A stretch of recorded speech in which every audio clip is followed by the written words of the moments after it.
What's happening, Hardscapers? This is episode 357 of the How to Hardscape podcast, where we talk about how you can start and grow your hardscaping business.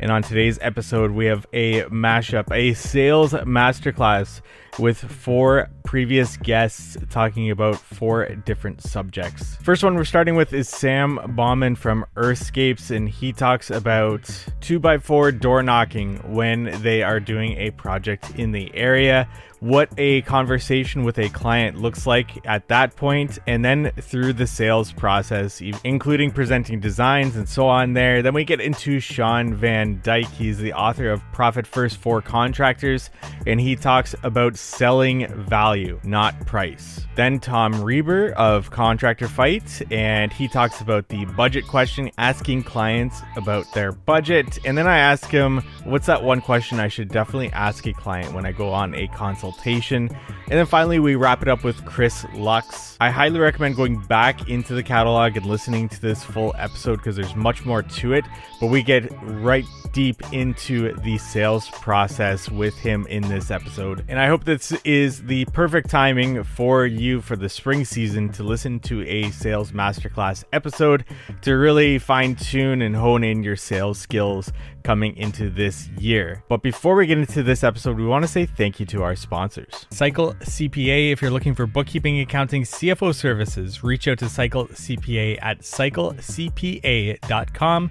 Let them know How to Hardscape sent you for money off their services there. And Knowledge Tree Consulting. George and Peter there are efficiency consultants in our industry, and I've had the privilege of having them both on one episode of the How to Hardscape podcast, and George multiple other times. And if you're looking for a software to dive into, check out the How to Hardscape headquarters software, which will help you budget, estimate job costs, time track, schedule, so much more features. And we just updated our budgeting feature to give a whole lot more clarity to your budgeting. So if you're interested in checking that out, send me a message at How to Hardscape on Instagram, or go to hthheadquarters.com. That's How to Hardscape headquarters.com, and you can check out more there and book a demo with me straight on that website, or that link is in the show notes. And without further ado, let's get into today's episode. This is Sam Bauman from Earthscape.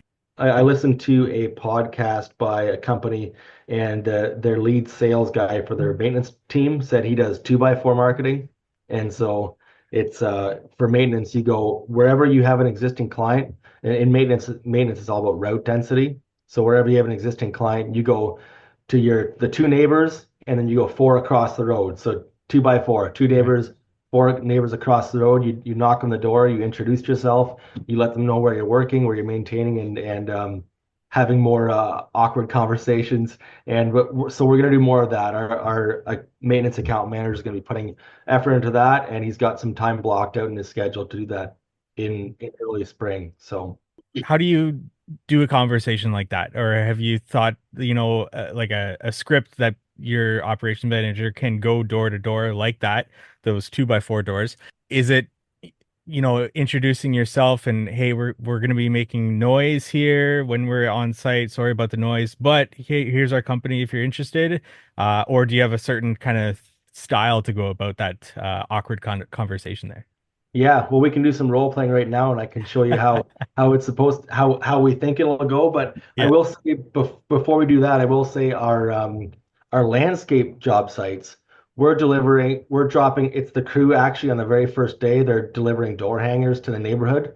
It's a really nice custom door hanger. It says basically, we're in the neighborhood. Sorry for the dust. If you have any concerns about it, please contact our office. Here's our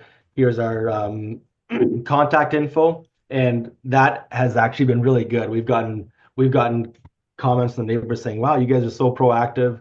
Nice. Yeah, I know you're in landscaping making a mess, but I appreciate you at least being proactive and letting us know where you are. And we've gotten some work from that. So that's for the construction side of things. For the going off that really quick, sorry. Yeah. Do you ever give gift cards to the direct neighbors or anything like that? I've heard guys like giving free car wash or whatever to the side-by-side neighbors, or just a gift card in general, just to be like, hey, sorry about the noise that we're going to be making for the next 4 weeks or so here. So we've done that. I think the last time we did that was like 10 years ago, and just found it got expensive.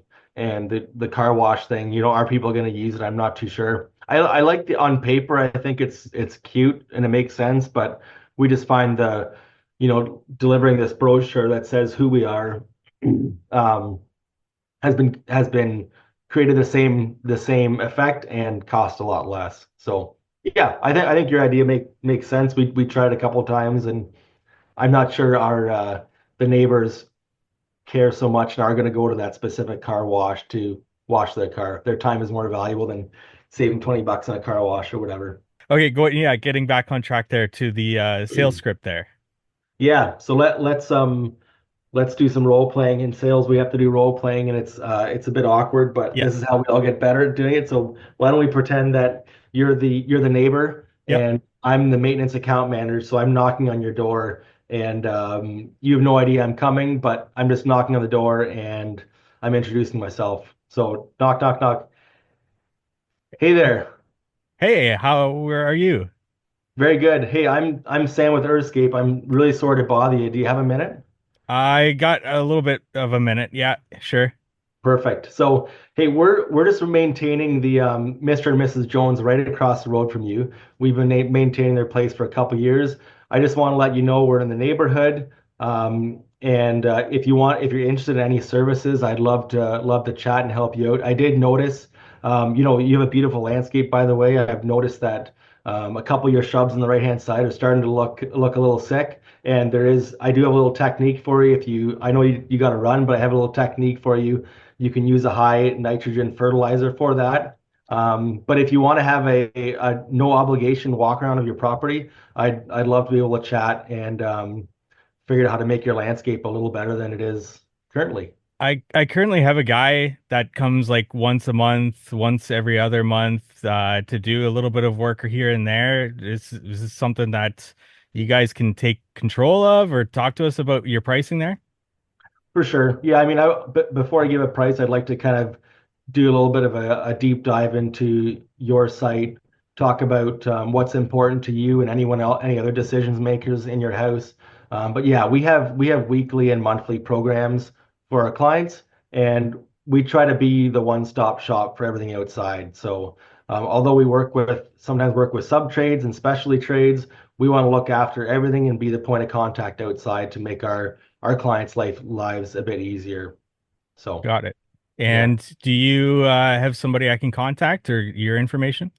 Yeah, so I'm the person to talk to. I've got my business card right here in a brochure, and if you're open to it, I can actually, if you'd be open to giving me your contact info, I could send you a quick email and we could set something up. But if you're not comfortable with that, no problem. I'll just leave you my contact info. Perfect. Thank you. All right, have a good day. Awesome, Sam. So Slam. sold. So from something like that, where do you take that? They've got your contact information. Do you try to get their contact information as well? And do you make the point to call them after a specific number of days, email them after a specific number of days, or where does that start? Absolutely. So a salesperson who's following the book would get there, ask for their contact info, like I did, but then also say, "Hey, so I've got your contact info. I'm gonna reach out to you in the next 24 hours, and hope we can set something up." And then what you're supposed to actually do is ask for permission and say, "Hey, so in 24 hours, I'm gonna reach out to you. If I don't hear back from you, what kind of timeline could I reach out to you again?" And what the client's going to say or the prospect is going to say is, "Oh yeah, no, you can reach out. Try it in a week. If you don't hear from me for another week, then reach out and say, okay, in 1 week's time, I'm going to do that." And what you're doing is you're getting permission, and then you're not actually having to be the Got nag it. there. And that's Yeah, like a yeah. classic. That's like a that's just following a sales 101 that I've been taught from other people. I like that. Ask for permission. And if they still don't talk to you in a week, if they say in a week's time, what happens from there? Yeah, so if you in a week's time you don't hear from them, you follow up again, and if you don't hear from them again, what you want to do is really just end it. So it's I'm trying to think of the proper term, but you're actually telling them, "Hey, I've reached out a couple times without success," which probably means one of two things. You've either gone with another contractor or you don't want to work with us, and that's no problem. No problem. What I'll do is I'm going to close the account, but feel free to reach out anytime you want to pick up this conversation. we use that. It's kind of bothering me. I don't know that term. I don't have it at the top of my tongue, but we use that for our sales for our construction side of things too. Someone reaches out, they fill out a consultation form, we reach out again, and it's so annoying for everyone when people don't want to say no and cut you off. So what you're doing is you're actually giving them permission um, to say no, and you're also closing the account. So you're saying, hey, I haven't heard from you, which this is what it probably means. I am going to close the account unless you say anything else. And it is amazing how many times people respond and say, no, no, don't close the account. Sorry, I've been busy. And or they don't respond, and that's fine. You have washed your hands of it, and you can move on to the next thing. And that yeah, that works really well. I'll actually email you. I don't know if you have notes in your podcast, but I'll email you the proper term for that and like the script that we have. That's awesome. That would be Yeah. amazing. Yeah, and I'll put that in the show notes for our listeners there. What about follow up for proposals? Is that a little bit more lenient in terms of bugging somebody because you've kind of gone through consultations and put your time and invested into that? Follow up for proposals, what does that kind of look like? Sure. So, I mean, when you say proposal, you're saying like a quotation or Yeah, construction proposal? yeah. Yeah. I mean, that we're not quoting projects very often that don't have a design associated with it. So, really, the client's paid for design. We've had multiple meetings with them to get to this stage, and so I guess what I'm trying to get at is we don't have that issue very often at all. They've already invested a lot of time and some money with us to get to where we're at. But I do think if we do some, quote only projects and we very rarely win them. Not sure why we do them, to be honest, but sometimes you have existing relationships with builders, so you quote the stuff. But I would use the same strategy. Hey, and really, ideally, you're saying, well, first of all, you want to present your quote whenever possible. Do not just email it. Now you're just a number. So ideally, you've got whether you're working directly for a builder or a homeowner, say, hey, homeowner, I've got the proposal already. Let me know and we can set up a meeting so I can review it with you.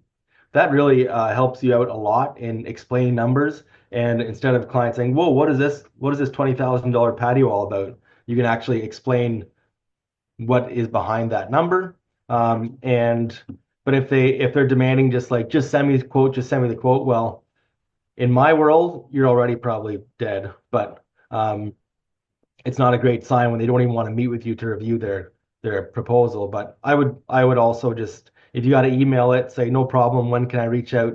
If I once I send this, when can I reach out to follow up to do that? But internally we will not send. We're not supposed to send proposals just via email. We should have a meeting set up, even though the client has already paid for design and we have the relationship there. We just think it's so much better to be able to review that. Over even if it's a Google Meet or a virtual meeting, that's totally fine. Do you try to do it if it's not virtual? Do you try to do it in their house or have them come over to Earthscape? How do you go about that? Yeah, that's a good question. In their house, typically, I'd like to say we were good at getting people to come to our office, which is actually a nice facility, and there's a glass boardroom and things like that. But a lot of the times we're in their place. I know if sales strategy is you should always be negotiating in your own turf, so you should get them to come to your facility. And so I think, I'm saying how we do it, but not necessarily that's the best way of doing it. Um, but we do a lot of meetings virtually. We'll sell $500,000 jobs to our clients, and we've only, had one or two in-person meetings. Wow. There's it's a lot of virtual. Okay. So, during that virtual meeting, how do you kick things off with them? Is it getting right into the design? Do you break down the quote with them as well as the design and the different work areas, prices associated with those work areas? And then, I don't want to overwhelm you with this. We'll start with that, but I also want to ask you, how do you kind of close that meeting and not necessarily the sale, but what do you do? Do you ask for the sale at the end of that meeting? Sure. So, where do I start? So before our prospects sign up for construction, they have to buy a design. And before they purchase a design, we have a lot of talk about numbers. And most of our clients, most of our prospects, including you and your listeners, have no idea what things cost. Like no idea. And so it's our responsibility to educate them. And so we really want to talk about numbers a lot with that prospect. And so once we get their wish list, we tell them, hey, we're gonna put a detailed price guide together, and we're gonna put that together. It's probably gonna be a lot more than what you're expecting, prospect, because you said you wanted a pool and a landscape for $100,000. Well, just as a heads up, the pool alone is $100,000, and generally on projects that we're involved in, the landscaping around the pool is generally $100,000 minimum, and it's going to go up pretty fast from there. But what I'll do is I'll get your wish list. After I've got your wish list, we're going to talk about some rough numbers associated with all the things that you want, and then I'm also going to send you if you approve that price guide, then I'm going to send you a proposal for design. And if you don't approve that, we might just go our separate ways, or we talk about how we can adjust your scope of work and your wish list down to a number that you're comfortable with. So we're having, I'm talking in and out of role playing here with you, but we're having lots of conversations talking about numbers and before they sign up for design. Once they sign up for design, like last year, we converted 87% of our construction clients, our design clients, into construction. So I would say we're converting at a pretty high clip. Because of that, that's a lot of it is just because we're talking numbers and we got a pretty dialed in scope. So once they say, yes, I'm okay with this price guide, which is a range that you gave me, I want to pay for design. We say, great. So our design fee is $5,000. 100% is that due up front. They pay that, and then we jump right into the design phase. As we're designing, it should be, if we follow our process, the design is going to match what the client is willing to spend, what they've agreed to, and then it's easy. I mean, nothing's easy, but it should be fairly straightforward, and there's no big surprises. Where we get into trouble is if a client says, yeah, I agreed to that scope and that price guide, but why don't you just throw a pergola in there, or why don't we just upgrade all these trees in size? And then if we say that's going to be more expensive, that's where we get in trouble, because expensive is a relative term, and what the client thinks is expensive and what we think is expensive are two different numbers. So if a client wants to add scope, we're going to say, that's great. Let me update the price guide and give you some different price options here before we start going into the design. And so I guess what I'm saying is, by the time you get to complete a design, you give them a proposal, which is now the fixed price, there's no surprise there. They've already agreed to that number before we started the design phase. So lots of questions coming off of that. The price guide. How do you communicate the Earthscape value to a client, especially if it's a client that found you through, say, a Google ad? I'm sure that Google ad leads them to a landing page that has some sort of communication of the Earthscape value. But besides that, where's the communication in terms of why they should go with Earthscape, and then to get them signed up for that initial design? Yeah, for sure. So I think our lowest conversion rates come from Google Ads, because people aren't necessarily familiar with our company. Even though they go on our website, they may have not really know what things cost and who Earthscape is and what our value add is. I think when we work with builders or client referrals, they already have an idea of who Earthscape is, and they know that we're expensive. They know that we're going to provide an amazing experience and provide an amazing product and amazing design, but it all comes at a higher price point. So we have pre-qualification questions we ask. Have you been to our website? What specific projects do you like on our website? And really force them to do homework about our company. It doesn't happen often, but sometimes we'll get a consultation request. We'll reach out to the prospect, and they'll say, yeah, I'm gonna be honest with you. I went on your website. I saw your work. I don't think I'm looking for what you guys have. Like, you guys seem pretty expensive. And we go, yeah, we are fairly expensive, so no problem. And they pre-qualify themselves. It doesn't happen often, but it does happen. And by the way, for your listeners, I'm talking about Earthscape's company. I think those smaller projects and different types of work. Every company has their niche of what they're good at. Earthscape is just not good at doing the small jobs. And most of our stuff has design, so it's just I think it's asking questions and pre-qualifying them pretty hard so that we don't end up designing stuff that's not going to get built. Got it. And then, so yeah, price guide. Okay, so at the end of the design presentation, at that point, since it's 87% conversion right there, do you ask for that sale right then and there? Or is it, we'll send you the proposal via email, just let us know, and then follow up with them from that? Yeah, we try to let the client make the decision or create the illusion that they're making the decision. Okay. And so once the sometimes what will happen is we have to do a revision of a quote or a proposal. So if there's a major change, we'll say, hey, client, what I'll do is I'm going to revise this proposal. We crunched some rough numbers here, and the changes we made is going to adjust the scope by $30,000 roughly. So no surprises there. What's going to happen though is you we don't put projects into our construction schedule until we get a deposit. So I don't want this to come across the wrong way, but you're not a real client, construction client, until we get a deposit. So no rush on my end, but the ball's in your court. We are booking into July currently, so if that timeline's not a rush for you, then you're not as rushed to give us a deposit. But if you want to get in sooner and get you locked in the schedule, then we would need that deposit. So that's kind of how that conversation goes.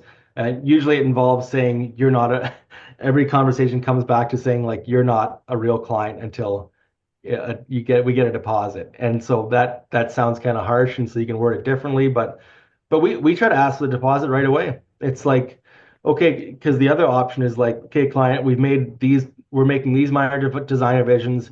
We've gone through the numbers. It's going to adjust the scope by this much. Are you comfortable with giving us a deposit for construction now?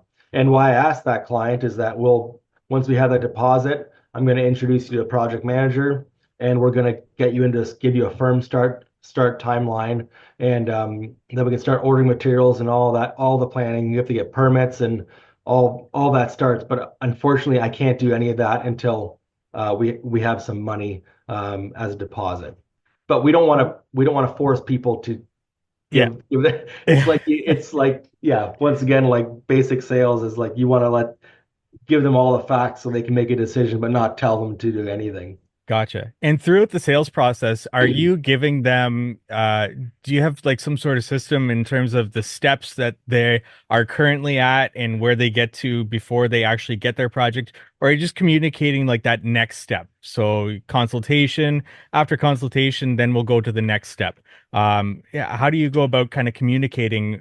They want to get started right away, but they have to go through a pre-qualifying. They have to go through a consultation. They have to go through a design. They have to get to the actual sign up for that project. Sure. So we have our process on our website, and we encourage clients to read through that. I don't think many of them do, and I don't blame them, but we we we outline that for them, but we also communicate that to them. Here's the next step. Here's what I'm going to do. Here's the timeline, and really just be trying to lead them, telling what the next step is, and really what we're going to be requiring from them too. So, hey, client, I'm going to send you a design. I should have that to you within 2 to 3 weeks. Is that okay with you? Yes. What's going to happen then is I'm going to send you the design, but also before that, I'm going to set up a time for us to review it. And so we're going to set that up, and really every meeting is set up with a following meeting so that you're not left hanging at any step in the process. It's good for the client. It's also good for us, where it's kind of like the proposal. You don't want to just give it to them. You also just don't want to give them the design. You want to be able to explain that, go over next steps, and lead them through the whole process. We want to take a break from today's episode to thank our sponsor, Cycle CPA. It's crucial to review your financial statements on a monthly basis so you can diagnose areas for improving your business's financial health early before they become significant issues. Too many contractors wait until the end of the year to review their financials as they file taxes, when it's often too late to take action to change the outcome. Cycle CPA not only handles bookkeeping and taxes, but they also ensure that you're armed with financial data on a monthly basis to make key business decisions. They offer benchmarking, cash flow forecasting, and assistance in developing targets for financial metrics. With their team of accountants specialized in the hardscape and landscape industry, they currently work with hundreds of companies in this field. Visit cyclecpa.com, and for $200 off, mention the How to Hardscape podcast.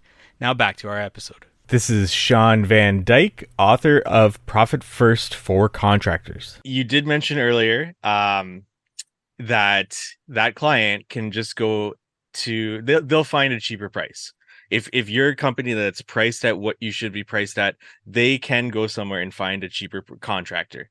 It doesn't mean that the value is the same and all that. So stop selling price, start selling value. I've heard you say this before. Can you expand on what this means and how a contractor can actually communicate this value to their client? Sure. One thing I always caution contractors that have been doing it for a little while, 3 years, 5 years, or whatever. I always ask them, hey, are you charging more now than you did, say, 3 years ago? And I'll do this in a presentation too, and people will raise their hand. I'll say, okay, great. Why are you charging more now? And you get all sorts of reasons. Well, price of labor has gone up. Materials have gone up. We didn't have insurance when we started, and now we do. And we didn't realize that. It's like, oh, we have to charge more. And then so they go to the very operational things of why they charge more. And then I always ask them, I'm like, well, are any of you better now than you were 3 years ago? And I'm like, oh yeah, we're better. Okay, so your price could go up because you're just better, and you realize that other people aren't as good at the experience and delivering the value and all of that kind of stuff. So if you're charging more now because of all of these factors, that lands on how you price your project. But that price has got a lot of value packed into it because you operate better, you're better. I mean, you might have figured out that maybe you're in a niche. You've got something very specific to offer that other people don't, and you can charge for that value. So what I warn contractors is, if you think that getting work and staying in business is by price manipulation, dropping your price to get the job, you might be competing against yourself 3 years ago. Don't compete against who you are, meaning there's somebody else coming into the market that doesn't have insurance, that doesn't know what you know, that doesn't have your experience. And you need to tell your customers when they say, oh, you're 30% higher than the other guy. You're like, yeah, I know that guy. I used to be that guy. And if we stayed that guy, we would have been out of business, but we figured a couple of things out. We priced our work according to our value. And that's where I land on, if price is the most important thing for you, this is probably not a good fit for us. But if you're looking for price, call 10 other people. You will eventually find someone that gives you the number you're looking for, but they can't provide, they won't have insurance, they don't have good employees, they don't have the experience, and they're just not as good as us. And don't be afraid to talk about how good you actually are, because customers can smell the lack of confidence a mile away. But when you say, this is our price, this is the value that you get. See, the price is what that statement means. Stop selling price, start selling value. Price is always a point of friction, meaning you got to give us some money. And for most customers, especially in construction, that's always creates some friction, like, I got to give them some money. But you got to focus on, if you'll just do that, look at all the things you get. That's the value part. And that's why anybody buys anything, any product, any service, is not for the price, but for the benefits that somebody gets. I don't want to pay $100,000 for this landscaping project. I don't want to, but I do want to have a nice outdoor space where my family can thrive, where we can have parties so that it looks nice. I want all of the benefits that I get if I just pay that price. So you have to focus more on what the customer's going to get, instead of just saying, hey, here's this number that's standing in the way, and then start chipping away at the number. And then this is where a lot of contractors get into a problem is they'll chip away at the price, but they'll keep the value up there, and they're never going to make any money because it costs some money to go and provide that level of value. So a lot of times I always tell contractors, like, hey, if we got to go get the job, we need money coming in. I don't ever just drop the price. The first thing is to eliminate scope. Okay, if we eliminate the scope of work, then, but sometimes that doesn't make sense. Like, you can't provide your own materials. We don't allow that because it creates a nightmare. So that's not one of those ways we can reduce the price. But there are other times where it's like, okay, listen, if let's just say it's a, I don't know, $100,000 project, and you think that the customer, or they've expressed like they could pull it off for $90,000, then I might not cut the scope. I might say, okay, here's the deal. I will do this project for $90,000 and basically give you $10,000 worth of value. But here's what I'm going to need from you.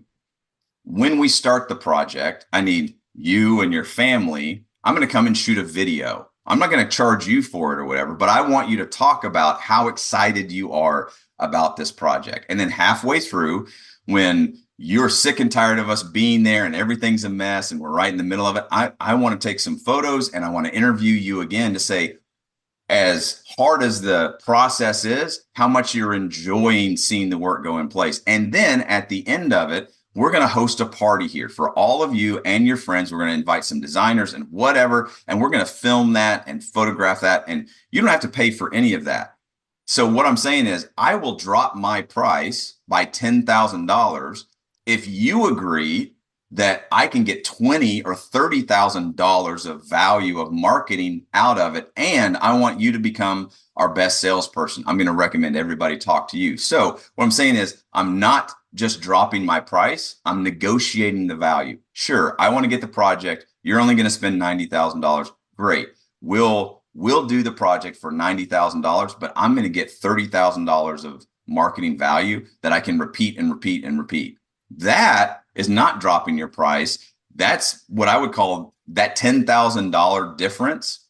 It's still going to show up in the profit and loss statement, right? But I'm going to leverage that $10,000 into $100,000 of marketing for years to come. And if a homeowner, I'm going to put that into the contract. Okay, we'll do it, and then you're going to do these things for us. Then I'll move forward. But just dropping the price, no way. This is Tom Reber of the Contractor Fight. If in that call, or whether it's on site, whatever it is, you can't get that budget from the customer, is it a matter of knowing your numbers so well to say, hey, we've done projects like this before. This is kind of the range that you're going to fall in. Does that meet your budget? Is that the question you would get to understand their budget a bit further?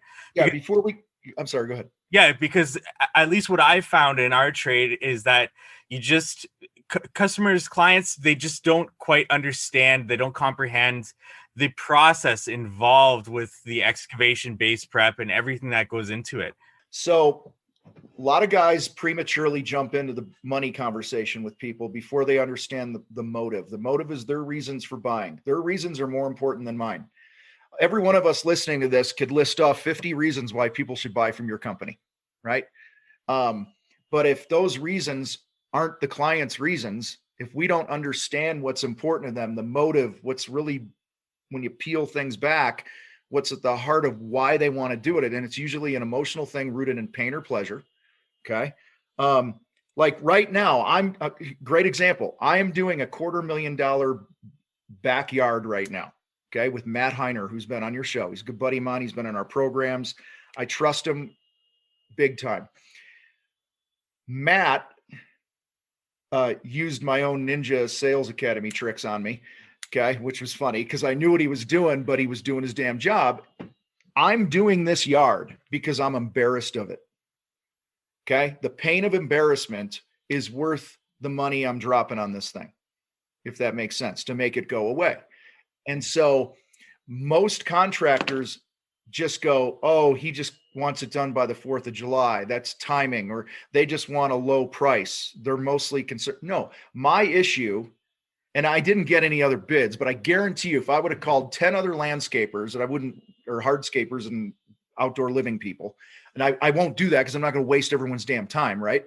But like, if I were to do that, I guarantee you 8 of them would not get to my motive. I guarantee. And the other 2 would get there through luck.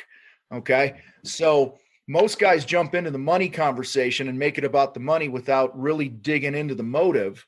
Okay. But I'll give your listeners a hack here. If you, because I know there's the other thing here, Mike, where guys are like, well, I got to spend some time on this thing, right? To figure out what it's going to cost and blah, blah, blah. So let's say, Mike, you're me and I'm Matt Heiner, right? And I say, and Matt's like, so what, if you could, hey, what's at the root of the project? What's motivating you to do this now? And long story short, I got to the point, Matt, I want a yard that I'm proud of.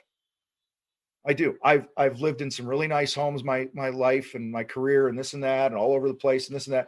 I've never had a mind-blowing yard that I just walk into and go, man, this is fucking kick-ass, right? And so right there, let's, for time's sake, we'll fast forward that. I really understand that Mike, you want your yard because it's a pride thing, right? You're embarrassed. You want to be proud of, you want to host people. You don't want to be embarrassed and apologize every time your friends come over. You're like, oh yeah, sorry. This is, looks like trailer park, whatever. Then it's time to transition into what we call step 2, the money in our process. And this is how I would do it without spending a bunch of time, dinking around, right?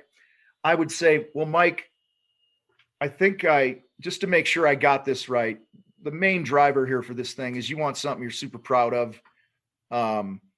You're tired of being embarrassed. You want to have your friends over, blah, blah, blah. Did I get that right? And now you're going to confirm it back to me. Go, yeah, 100%, man. Right. So then I'm going to go, well, are you cool? And let's just role play it here, Mike. Yeah. Mike, are you cool if we just talk about what something like this might cost? Yes, absolutely. Awesome. And, so based on what you're telling me, because I left a step out, I'm going to get you also to describe what you got going back there. Like, hey, if you could wave a magic wand over your backyard, what's it look like? Right.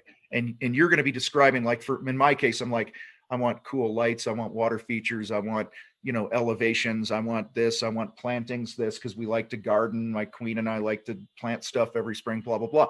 And so you're taking some notes, you're jotting this shit down. And so I'm going to revisit that. I'm going to go, well, listen, Mike, based on what you're telling me, I got 1 of 2 options here. I can build you a mind-blowing space that will most likely be in some of the top outdoor living magazines and websites in the world. It's going to be that mind-blowing. People are going to want to do that. And man, that's going to be, I don't know, $200,000 to $300,000. Notice I paused because sometimes they go, oh, okay, let's do that. This is called practicing. All right. Notice I gave 2 numbers, a high and a low. That gives me some room, right? Right. Now you're not locked into us because of the way we teach our step 3. So I'm just going to put that out front here. Those of you that are just going like, well, what if you get out there and you can't do it for 2? It has to be 3. There's a way to do that without being a bait and switch slimy sales guy. So I'm going to go. So one option is we blow your mind with $200,000 to $300,000, or we can come out, do a nice base pad and all that other shit, and look at a nice hardscape with a simple outdoor kitchen and maybe some lighting and this, whatever it is, right? And for that, we might be looking at $75,000 to $100,000. And then here's the question. This is how you get the budget. You bracket it like that, and then you go, which conversation does it make most sense for us to have? And you shut your mouth. You will get their budget 100% of the time. Okay. Sometimes they'll say, well, there's no way we're spending $200,000 on this thing.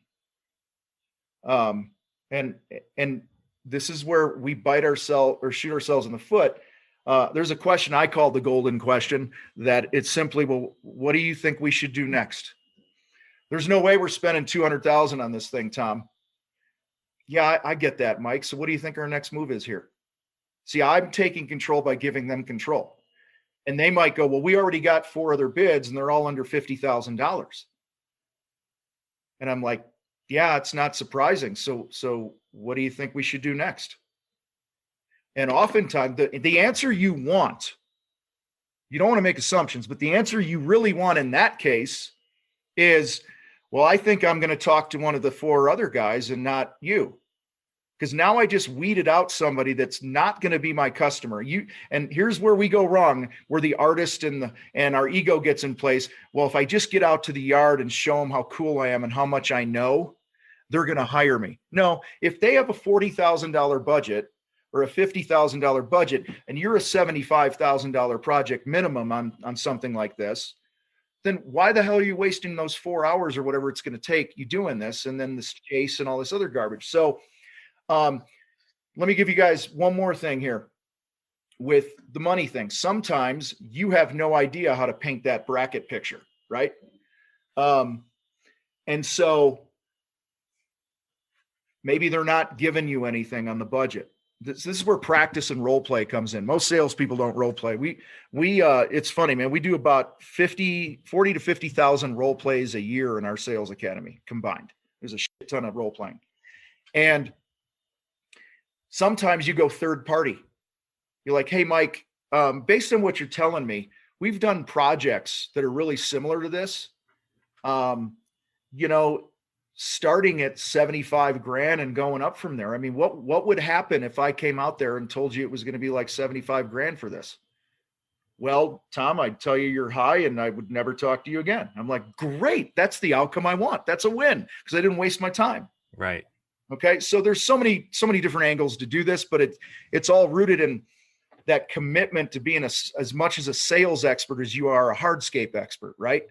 And we put so much time into learning our craft, but we give our scraps to learning how to sell and connect with people emotionally, which is really the game changer. Well, Tom, I've taken up a lot of your time already. I do have one last question for you. Right after this, I have a consultation because it is our busy time in the season. So I want to ask you, what's that first question I should ask that customer or that client when I first meet them? It's the magic wand question. Yeah. It's like, hey, I really appreciate you having me out. So what, actually there's a couple different ones, but one, I'll give you 2. One is, how are you hoping I can help you? And just shut your mouth. Right. That seems like such a simple question, but for a lot of the people that we work with, it's crazy because it just gets people talking. And to piggyback that, it'd be like, maybe you have somebody who's not as talkative or expressive, right? And so, hey, how are you hoping I can help? Well, I want to get a bid on my backyard. So I might say, Mike, help me see what you see. Like if you had a magic wand and we waved it over your yard, what would we have on the other end of this thing? And then again, shut your mouth. And then the key here is when they give you something, don't pounce on it like a lion eating its prey. Okay, let me give you an example, real quick example here. You might get, the last guy that we hired left a big mess and things were uneven and, whatever it was on the last patio we did, I don't know. Most contractors, self-included, without training, you jump into, well, we always make sure things are level and we make sure this is blah, blah, blah. We start defending how amazing we are. That's the time to not pounce, but to peel back. Okay. Yeah. The last guy, blah, blah, blah, was all uneven and this and that. I'm like, really? Tell me more about that. Or, hey, what did that, I had a guy that talked about the mess the painters left inside his home while he was out of town for a week. It would have been really easy to go, well, we always use plastic and we Swiffer the floors and blah. And I just said, man, that must have been rough. I said, what was the vibe like when you came back in town? What was the vibe like in the house? That's what I said. I'm poking the emotions. He's like, oh, my wife made me sleep on the couch for 2 nights. She was pissed off at me because I hired the painter. Well, I mean, seriously, it had nothing to do with the paint job. I ended up selling a job for 10 grand more than everybody else because I peeled things back and really got to the heart. So that's advice I give to anybody going on a sales call today. We want to take a break from today's episode to thank our sponsor, Knowledge Tree Consulting. They are efficiency consultants in the industry with 35 plus years of industry experience building Oriole landscaping in Toronto, which they are completely hands off at this point. George and Peter have been on the podcast before, and George on multiple occasions now. I've personally leaned on him to help with the How to Hardscape headquarters software and how we can maximize the efficiency of user experience. And I know the guys at DTE Landscaping, Chuck and Jeffrey, who we've also had on the show multiple times, have hired them on in the past. Check out their consulting services, peer groups, and events that are coming up on their website, knowledgetreeconsulting.com, or check them out on Instagram at joinktc. Now back to our episode. This is Chris Lux, sales consultant. You talked about processes, and I want to ask you, as a consultant, especially, hiring a consultant is like being able to have somebody look at what you're doing. And you talked about processes, and being able to come in as like a third party is such a huge importance to be able to see and tweak things or implement things. What are some things that you look at as a consultant coming into a business, seeing a sales process, and able to see like common key things that stand out and are easily tweaked, or things that are just completely missing in that sales process that you're able to like guide them along that sales process way? The first thing I'm going to look at is the lead intake process.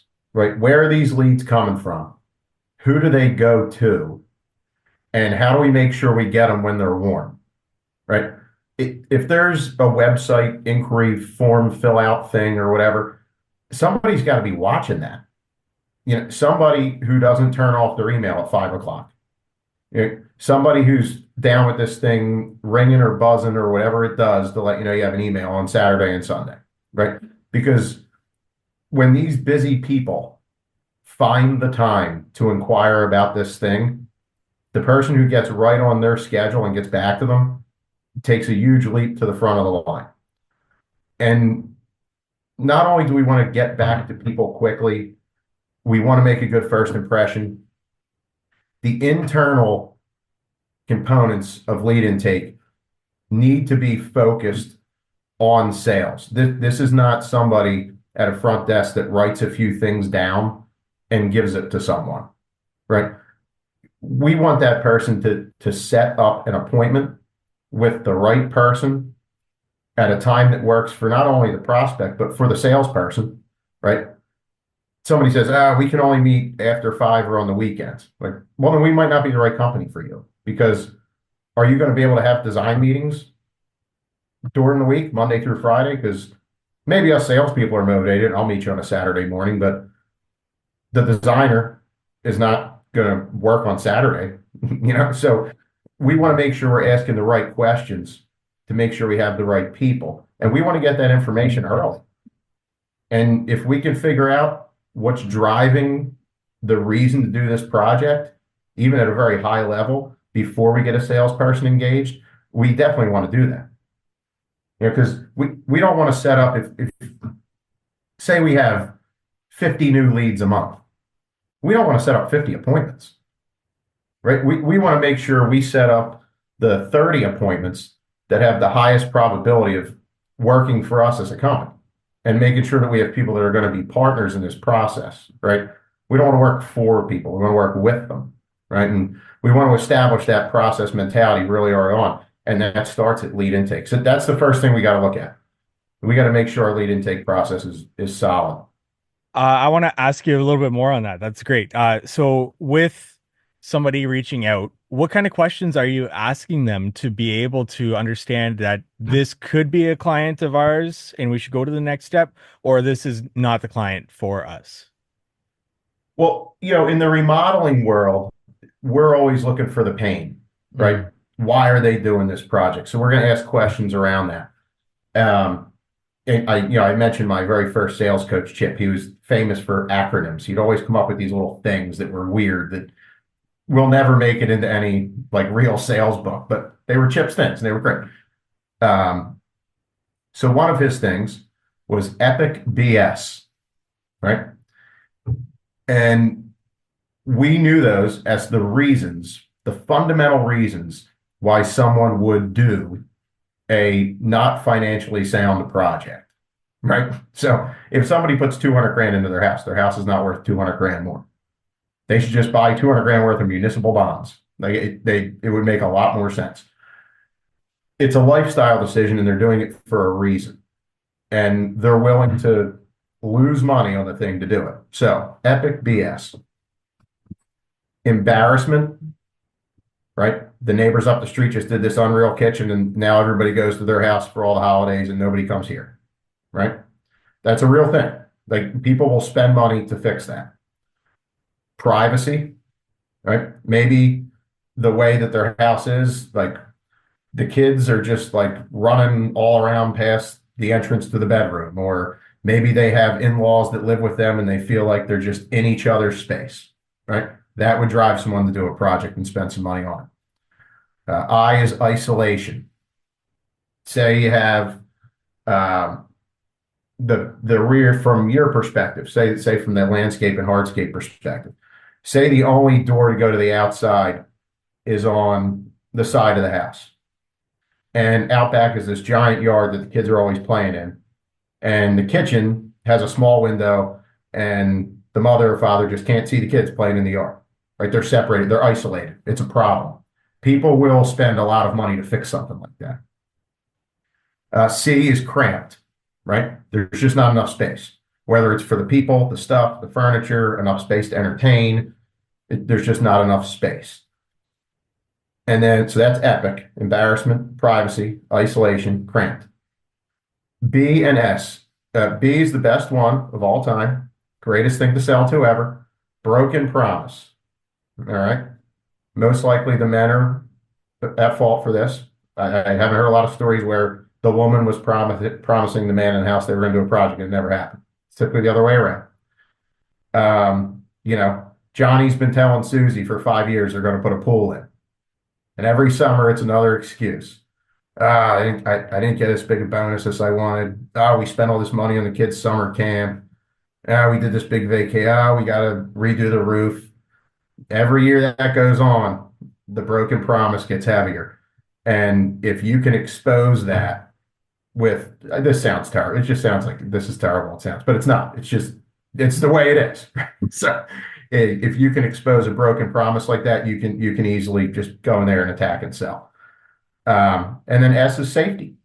Say there's a big deck on the back of the house and the railings are a little wobbly and they have young kids and the staircase is steep down to the yard. If it was just the couple and they're having people over for a barbecue and having drinks on the deck, it probably doesn't matter. But all of a sudden the safety of the kids is at play, right? So now they're willing to put a small staircase outside the back door to step down to the deck, to get the deck closer to grade, and then wider stairs with railings to get down into the yard, and outdoor lighting so people can see the steps. And that safety comes into play with elderly parents and in-laws. It could even come into play with somebody that had a knee surgery who's in their 30s. And now we got to do something to make sure, it's soft on his or her knees. So epic BS. If you can find ways to strategize questions in that lead intake to find out which one of those things is driving what they're doing, and you're getting great information. Once you've identified which one it is, do you make a mental note of that or a note of that and use that through the sales process in certain language to hit on that pain point throughout the sales process? Or is that something that is kind of just reserved, and if you need to, you can kind of hit on those pain points some more? Yeah, if we can get to the root of what the pain is, then we want to tailor some questions to have that person verbalize that pain, right? Because talking about pain is equally as painful as the pain, right?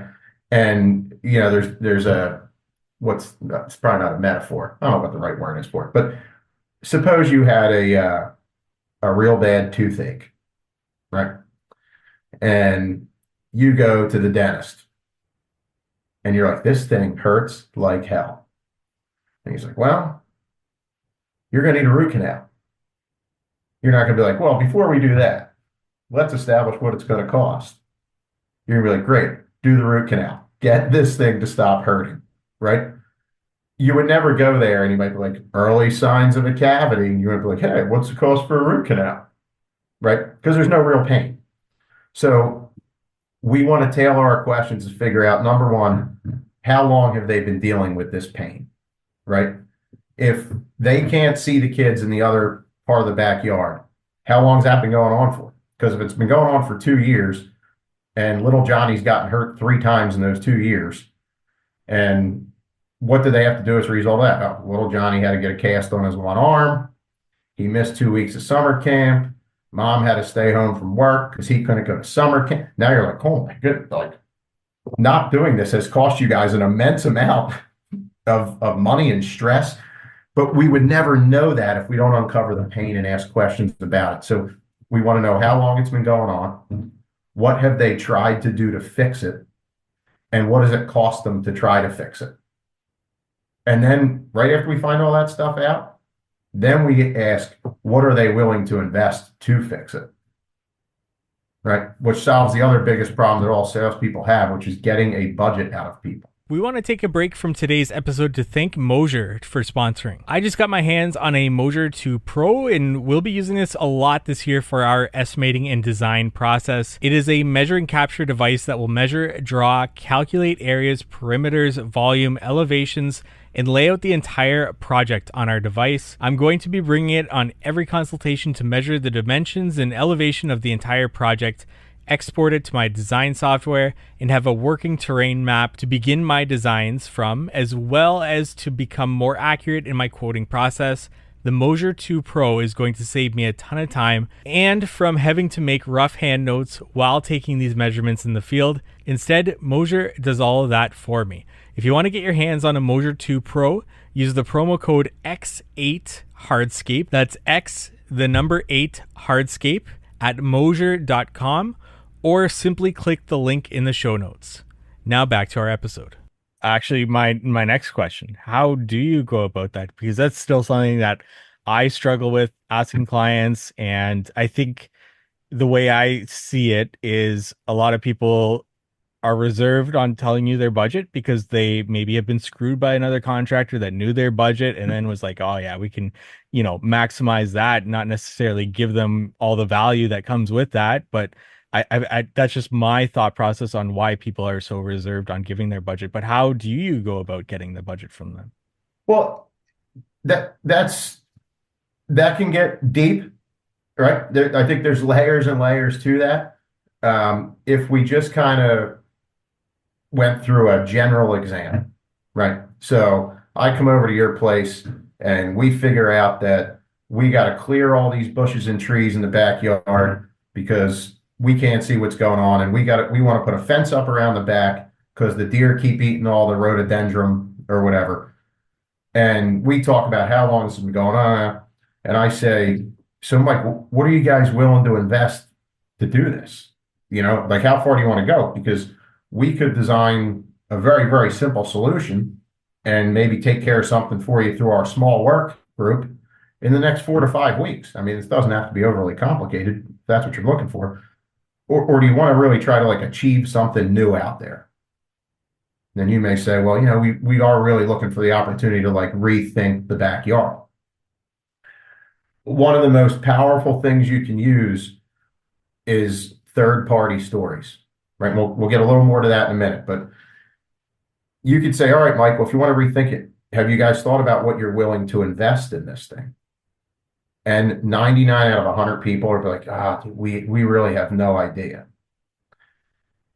What they are telling you is they have no idea what it costs.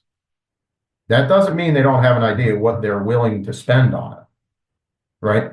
So you say you have no idea. They're like, well, Mike, we've done stuff like this. Like I said, on the simple end of things. And we had a client over in Toronto who had a similar situation.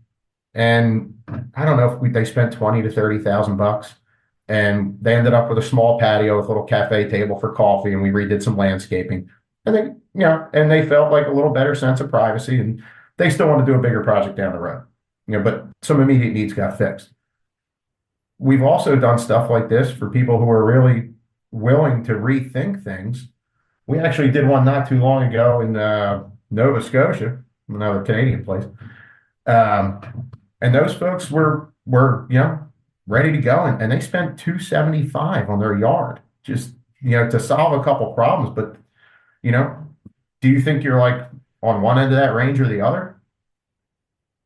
So now you've established you've established brackets, right?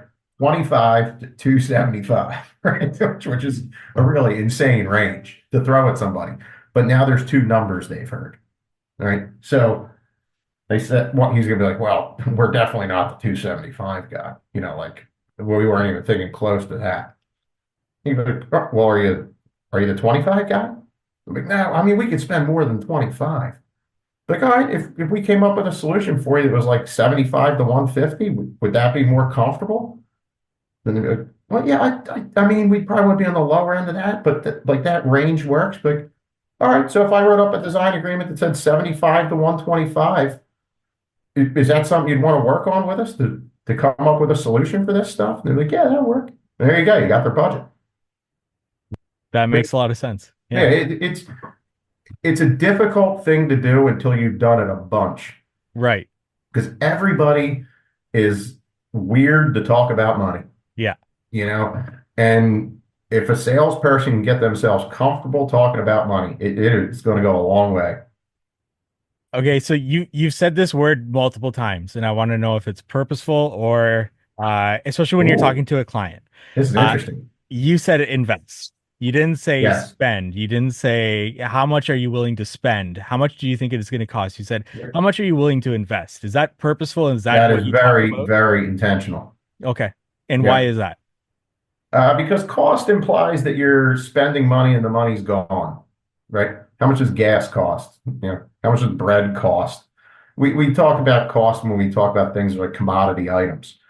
We talk about investing when we think about things that are long term, right? Like no one would ever say, how much did it cost to put money into your 401k? Like it's not a cost because it has an intrinsic return down the road, right? It's an investment. So people who are doing these things to their houses and to their property are doing so that their life can be better. And we can't view that through the lens of financial investment, but you can view it through the lens of investing in your family and your friends and entertaining with people and feeling better when you get home from an arduous day of work. Invest is very intentional. Yeah. It's very rare that I would use the word cost unless somebody said, like, how much does a square foot of Wissahickon schist stone cost? Like if we're talking about a product or something, but anytime we're talking about a design, build, package solution to something, it's invest. Got it. Makes sense.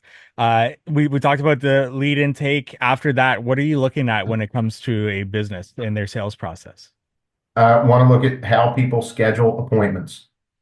So when in that lead intake process, we establish a time that somebody's going to come out there, and we want a calendar appointment to go out. We want inside that calendar appointment it to be very clear how long the appointment is, 1 until 2 o'clock. We want to make sure that appointment has a clear agenda in it, and that agenda is written in such a way that we obtain one of the two outcomes that we want at the end. And we want that agenda to also say, like, what are the next steps? So after this meeting, we're going to schedule another meeting to review the budget we've established, and if you're comfortable moving into design. So we want to use that appointment scheduling process to clearly and concisely explain to these folks who have no clue, and this isn't critical of them, people have no idea what they're doing when they call somebody like you or us, right? Like, we have this dream and I want it to look like this picture. And they have no clue what that takes. So we have to coach them through the process, set clear next expectations, and then follow through on those and make sure we're on time and make sure we do what it said in that calendar invite. Because now we've also established, once again, we're doing what we say we're going to do, right? And every time we do that, the rapport grows deeper and the trust grows deeper, and we get ourselves closer to selling something. So once we get the lead intake thing figured out, then we want to make sure that scheduling thing's figured out. And we want to make sure that we can clearly communicate what our process is to the client so that they can follow our process. I don't want to go to Billy and Jenny's house and have them walk me all over the house and talk about all they want to do and tell me what color cabinets they want, because it doesn't matter. Right? This is how we're doing it. And if you want to work with a professional group that will guide you through something that you would otherwise be a deer in the headlights, this is the process we're going to follow. Now, is that process like an email? Because you mentioned like the lead intake, get them on the phone, and at what point do you kind of move towards like email communication? Because it's going to be a lot of information, especially when you're detailing your process, and you might not want to, talk with them on the phone about that entire process. Maybe they'll forget it and so on and so forth. At what point do you kind of move towards like email communication to really detail that process out, show them where they're at in the process and so on and so forth? We don't want to go too far ahead of whatever the next step is when we're early on in this sales process, right? So when the phone call comes in, whoever's doing the lead intake, we want them to clearly explain what's involved in the first appointment. And that after that first appointment, if you're comfortable, we'll schedule a second one. That's all they need to know. And then when the salesperson is out at the first appointment, we want them to clearly explain what happens at the second appointment. And at the end of that second appointment, should they want to move forward, this is what they do. So we never want anybody wondering what happens next. Because then when they find out what happens next, they have to like process it all and like figure out if it makes sense. But if they know what's going to happen next and you're meeting them in a week and a half, they can think about it for a week and a half before they come see it. And we can shorten that sales cycle a little bit. We don't want to let people walk out door and have to think about things. That makes sense. And then my next question is, at what point is the salesperson as the company representative explaining why, or maybe not even explaining, but displaying why that client should hire that company? This is something I ask because I personally struggle with this. In the past, I've, got that lead. I either talk to them on the phone, or what I'll do nowadays is I'll email them what a typical project that they're talking about would typically cost. And I email them because I want to include my process of how I install so that they can kind of understand, oh, company A is, much cheaper, but this company, my company, they're actually showing me and communicating with me these steps. And I don't want to do that over the phone because it's a lot. And I also like to include links to my YouTube videos for each of those steps so that they can see my face, see what I'm doing, and so on and so forth. So that's how I've gone about communicating that value in my company, because we're not, haven't been in business for more than 10 years and have that reputation established and so on and so forth. All that to say, Chris, where is the salesperson kind of communicating that company value through this process, especially when it comes down to eating up that client's time in that consultation? So would you say that you come typically at a more premium price point than some other folks in your line of work? Absolutely. Okay. So it will be difficult for someone who has never done a project like this to justify working with you, right? Because they don't know any better. They don't know. Like this guy was less expensive. This guy, they haven't been through a design build process. They don't recognize that you may be thinking through things like, outdoor lighting, running extra circuits out here in case they had a shed down the road. Like you're thinking through this stuff because you have the experience. So, we talk about the pain and the reason why people do these projects. We can go to another level of pain. So those pains we talked about, the epic BS. We call those type 1 pains, the reason why people would do this project. Type 2 pain is the reason they would do it with us. Okay? So in the remodeling world, there are alternatives to working with us. You could do it yourself. You could hire the less expensive guy. You could have Uncle Jimmy do it on Saturdays for 6 months. And until somebody has tried one or more of those alternatives, they will likely not see the value in working with us. So you could ask questions on the lead intake, such as, have you done any large landscape or hardscape projects before, maybe here at a previous house? And if they say no, right off the bat, this one's going to be harder for you, right? And if they say, oh, yeah, we have, like, oh, what type of project did you do? Why are we doing another one? And then they'd be like, oh, well, we moved. Oh, where'd you move from? Oh, we were just 15 minutes down the road. Oh, who did the previous project? Ah, Canadian landscape guy, whatever. Like, well, why don't you hire him again if you were happy with the project? Like, wow, like they didn't wet lay the bluestone. We had like puddles in the patio, and it took 4 months. They told us it was going to take 6 weeks. You're like, oh, Jesus, sounds terrible. But how long did you do this project? Just 2 years ago. Oh, man, did you get a good price on it? Like, well, yeah, like the price was good. So now you're just getting them to open up on why they're not calling Canadian landscape guy again, right? They have a reason to work with you now. They may say, oh, yeah, we did a big patio at our last place, and my husband and his buddies did it on the weekend. And, they drank 3 cases of Molson and 2 cases of Labatt Blue watching ice hockey. The thing's all crooked. You go in the backyard, you look at it, it's not even square off the house. The fire pit's not a circle, it's like a semicircle. It's like it worked out fine and it served us well in our younger years, but we're older and professional now. Our kids are getting grown, we have a little extra money. We want to do it right.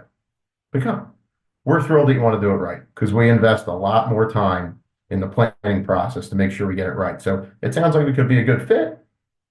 Should we set up a time to get together and check it out? Right. But so you got type 1 and type 2 pain. If people have never done this stuff before, it is much harder for you or me to sell them something expensive. If it is that type 1 pain, because I would say typically most of our clients, unless they're repeat business, have not done a hardscape project at their house. Yep. Because if they don't move, usually it's just done once, unless it needs to be redone again. And then that comes down to type 2 pain. That type 1 pain, what would you suggest in terms of that communication is to, differentiate yourself against other contractors that might be lower in price there? Well, the guys that are lower in price, what's missing from them that you guys are doing? The answers might be clear, but what do you think is missing? Typically less base material. That would be like the most typical thing. Installation practice based would be the usual thing that we kind of lean on there. Are there differences between you and them in the operations of the business and not so much in the finished product? There's also, service based. I kind of key into that as well, and that I am more customer service related oriented, but it's difficult. The way I look at it is it's more difficult for me to say that to them, because then they need me to come on a consult and actually see that and see how relationally I am and actually speak to them and see them in person, versus leaning more so in that initial like phone call, email. Hey, this is how we install our projects, because I can actually just list it out and link those videos to them. So when you list out how you install your projects, you are largely doing paver patios. Like, is that a lot of what you do? Yeah, paver patios, retaining walls. Okay. So you could ask, have other folks provide you any spec sheets on their installation practices? Okay. Right. And if they say, actually, no, right? Because, if they don't provide any of that and you do, yeah, you are providing information that in theory they don't need. Right. Gotcha. So, so you're 15 grand, he's 13 and he's 11. Yeah. The 11 and 13 guy haven't told them how they're doing it, but it still says they're using the same product, right? 9 out of 10 people don't know there's a difference between a 4-inch setting base and a 6-inch setting base, and 9 out of 10 people don't know what a plate compactor is, right? They don't know. People don't know there's a difference between sand and polymeric sand. Right. They just don't know. So giving them that information might not help. Got it. That makes a lot of sense. But if you ask questions about what other information they've obtained, and you kind of get those wheels turning. Then they go ask those guys. Now all of a sudden they're seeing a justification in your number, right? I So, like that. what kind of footings do you, hey, out of curiosity, you have somebody else looking at this stuff, I hope, because you should always get one or two people to look at it. Have they alluded to what they do for their footings for their retaining walls? And they're like, what do you mean? What's a footing? Like, well, we can't have the frost heave like lifting up your walls. So we want to make sure that from an engineering standpoint, we're prepping the base under the walls properly. And I'm like, oh, I thought you just like set the block on the ground. And you're like, no, you can't just set the block on the ground. But for your own interest, when you talk to these other guys, just make sure you understand what their specifications are, because there are different ways to do this stuff. And we have a hard time going apples to apples people with just on numbers, but when we get into the brass tacks of how this stuff is happening, most people we work with us because they appreciate what we're doing beneath the surface that you don't see when you're having your little cocktail party and your Hawaiian pizzas and stuff. Got it. Yeah, that makes a lot of sense. Ask questions, and I'm going to start implementing that right away. I love it. Yeah, don't tell them too much. Got it. It's not helping. Got it. The smartest people in the world, you get a Harvard PhD that wants to put a patio on, you tell them what the sub base is, it isn't helping them. Gotcha. It's he's just trying to get a task accomplished. He's got 3 guys that told him, I'm going to do this patio with this retaining wall with these lights, and he's picking one based on who was nice and the number. God. So if it, and it goes back to the very beginning, listening and being empathetic and asking open-ended questions, right? We don't want to just tell them too much. Perfect. Lead intake process, scheduling, anything else in terms of looking at another business and improving their process? I think a lot of people move too quickly to the presentation, right? Like, here, we came up with this design and here's the price. I think we got to do what we just talked about. We got to ask the right questions. We got to make sure in that sales process, we're getting to the root of why we're doing the project. And we don't want to spend a lot of time putting presentations together without a clear understanding of what people are willing to invest, right? So you got the lead intake, you got the appointment scheduling, we figured out the pain. If there's type 2 pain, we figured it out. We really, really, really got to get aligned on what people are willing to invest, because if we don't, we're going to go through a design process, which takes time and resources and mental energy, and we're not going to convert them to production. And that is just a big old Debbie Downer for everybody at the office, right? The higher those conversion rates are from design to production, the happier people are at work. Got it. People are fulfilled. You got a lot of these design build companies, whether it's houses or landscape, hardscape, you have creative individuals that are designing things and get great satisfaction out of seeing them get built. It's in their nature, right? They're trying to create something for someone. They develop these relationships. They love the client. They love the stone they picked. They can't wait to see it built. They can't wait to get professional photos. They're going to invite us over for a cocktail party. And then the people are like, we're not doing it. It's too much money. It just takes the wind right out of their sails, So we got to get aligned on budget. And once you get there, I mean, if you have the pain and you have the budget, you should be able to succeed, right? And you should be able to set with your experience or anybody else's experience in your field or that you're working with or that's been on this podcast. You should have enough experience to say, those people have $125,000. Design something that fits in $125,000. Like, and you show them what works within the budget. And you can say to them, hey, we can do more than this. We can show you things that cost more as a stone or as a retaining wall, but we're being respectful where you told us you want it to be. If you want to see things that could push this up, we're happy to show it to you. If you want us to play the budget police, just let us know. And we'll keep you right where we talked about. And if you do those things, you should be able to sell quite a bit. At what point through the sales process are you managing expectations with the client? You brought up an example earlier about like home remodeling. We're going to be in your house for 12 weeks. You're going to hate us, blah, blah, blah.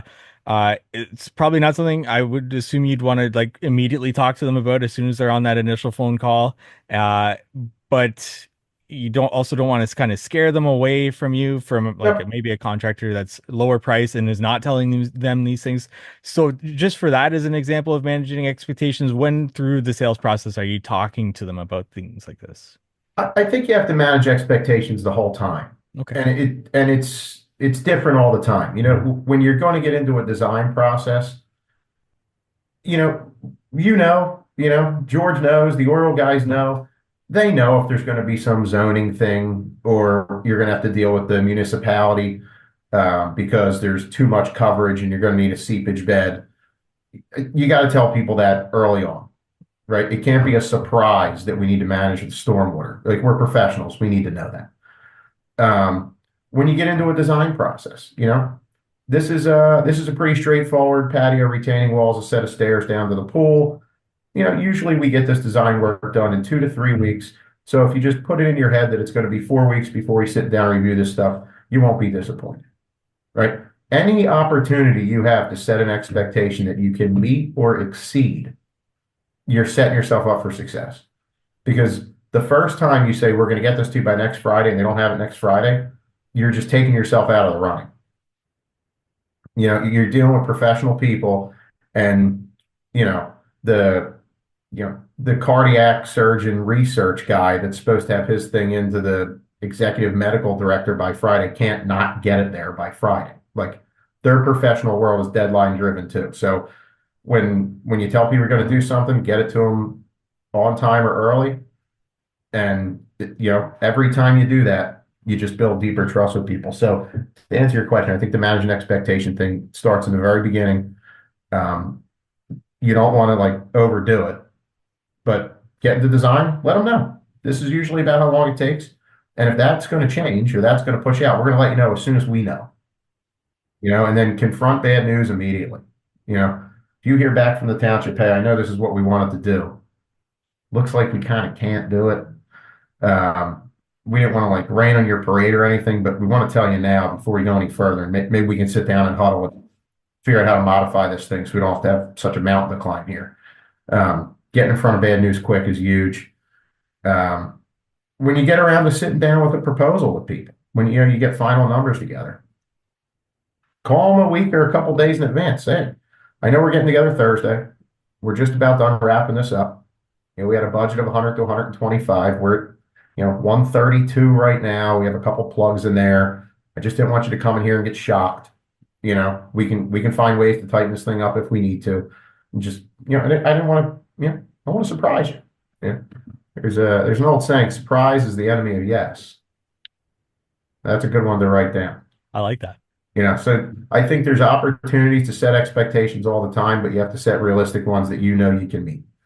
We don't want to set expectations for the sake of making the client smile when they leave the current meeting at the risk of having them pissed at the next one.